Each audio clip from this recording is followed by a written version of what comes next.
time! Roswell Underground and Mr. Gray are back for your infotainment pleasure. Judging from the mess at my desk, I'd say I left in a bit of a hurry last time. For those concerned, I'm doing okay. I don't quite remember what I was talking about, but it clearly angered the men in black. Fortunately, I found a note that I left for myself, and I can pick up right where I left off from the account of Glenn's abduction. A little ironic, his last transmission was almost mine. Oh, one quick side note before we get started. Since I can't remember what I told you, it's probably safe to bet that they don't want you remembering what you heard. Run, dear listeners. Run far and run fast. The alien was about to use the three-bladed tool when a series of snaps sounded. It reminded me of someone sending Morse code. Turning around, the alien departed with the menacing instrument to attend to whatever had called it away. The crystal arches lit up again, blinding me in a camera flash of unexpected intensity. When my vision cleared, I was back in my car on the road where it had all started. I could move again and quickly checked where I had been impaled by the crystal icicles, but I didn't find a mark or even a hole in my clothes. The motor started up without trouble when I turned the ignition. I was about to dismiss the whole incident as the addled mind of a person desperately in need of sleep when 4 unmarked cars of gleaming black pulled up around my vehicle and stopped. Men in dark suits and darker sunglasses climbed out and approached. "Special Agent Jones," the lead man reported, holding up a badge. "Would you come with us?" I'll never know why, other than for the sake of standard procedure, government agents show their badges and IDs, because how many untrained civilians could spot a fake one if asked? Anyway, the suits didn't wait for my answer, opening the driver's side door and pulling me out. I was unceremoniously shoved into the back of one of their cars, muscle-bound agents getting in on either side of me. Before I could see where I was going, a black hood was put over my head and secured around my neck. Any attempt I made to remove the hood was countered by the agents flanking me. I had the distinct impression I was being captured again rather than escorted to safety.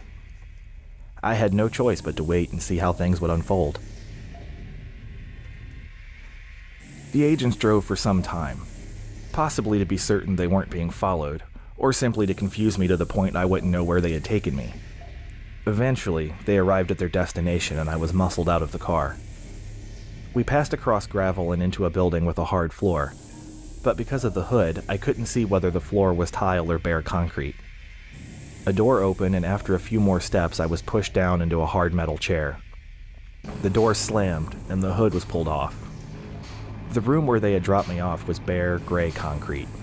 A single rectangular window of one-way mirrored glass in front of me was the only deviation in solid walls I could find, and the steel table and matching chairs were the only furnishings.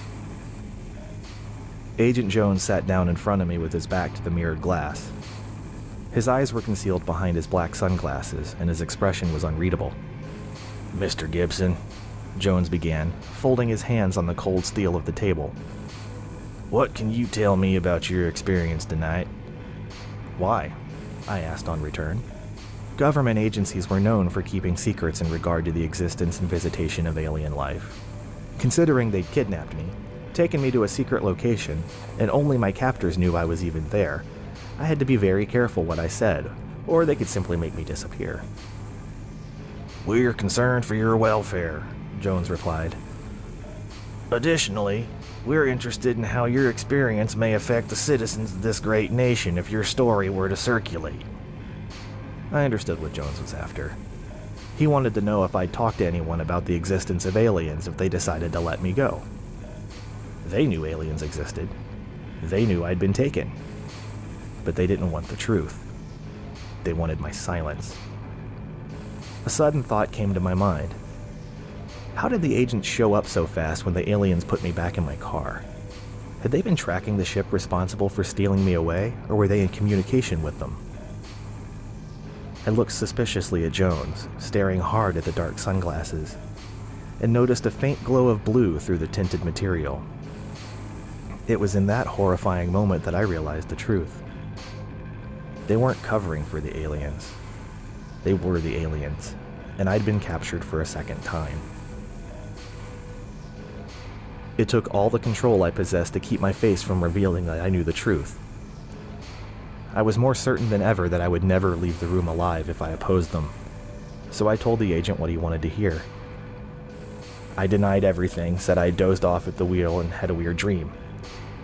They believed me enough to turn me loose, but after the agents returned me to my car, I noticed an unmarked vehicle following me at a distance as I finally reached the roadside motel where I had been staying before this whole thing started. During the night, I slipped out the back of the motel and started running. I've been able to stay a step ahead of my pursuers, but they haven't given up chase. It's only a matter of time before they do finally catch up with me, so I need to finish this. It's been almost 2 years since that night, and I haven't been idle. I've learned and investigated everything related to aliens and government conspiracies in hope of finding something we could use to drive them away. But what I discovered was worse than I ever imagined. As far as I've been able to determine, the aliens have been amongst us for decades, perhaps longer, and they've got their hooks in deep. Allow me to explain the magnitude of our problem and see if you agree. When the United States first became a nation, the Founding Fathers separated the powers of the states from the federal government in order to fend off possible corruption. The only way bad people could take over the entire country was to control every state along with the federal government, making it exceedingly difficult and requiring vast numbers of the corrupt. In recent years, have you noticed the shift toward the federal government gaining all the power and imposing its will on the states? This is the aliens at work, consolidating their authority. Once the federal government has the control of the states, there will be fewer strings needed to be pulled. Notice also how the government has positioned itself in recent years. They've taken over banks, giving them legal access to mortgages and allowing them to foreclose on and seize anyone's home at any time should the need arise. If that doesn't work, they can also rely on eminent domain to get the job done. The government has also taken control of the car industries, giving them the ability to repossess vehicles and limit the mobility and transportation capability of its citizens. Furthermore, the government has started getting involved in the healthcare system.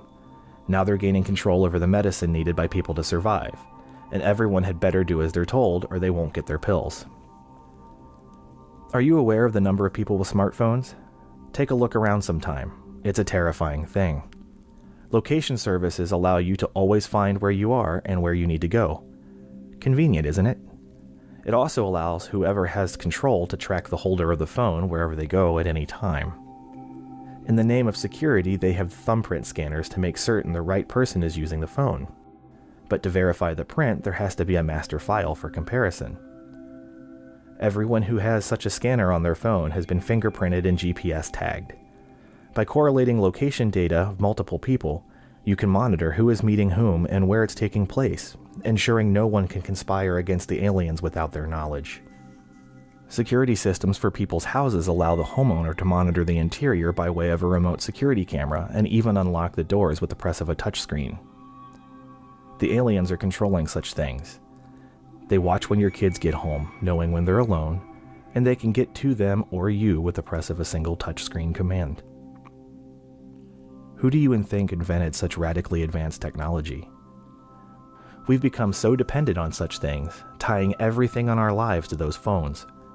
What will happen when the aliens take control of them? Will we have any life left?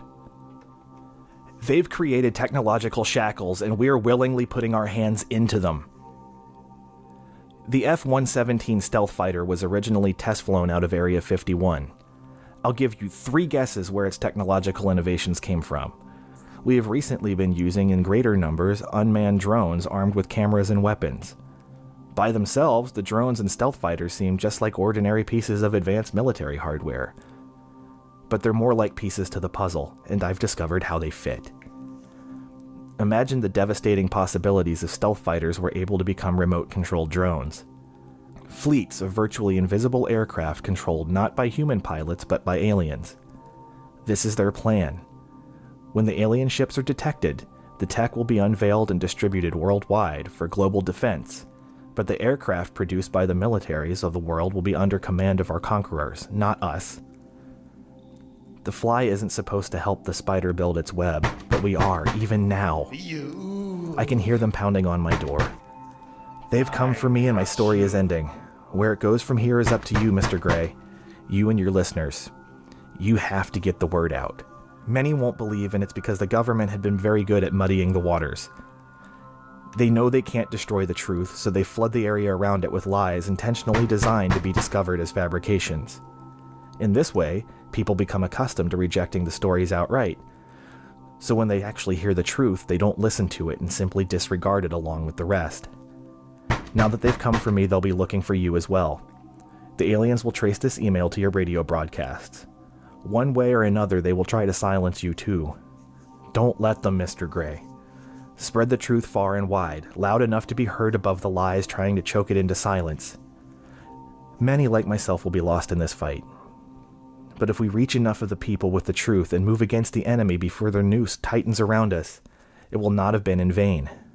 I don't know if we're in time to make a difference, but we have to try, regardless of the outcome, as the future of the human race depends upon it. There may yet be hope for humanity. God help us all.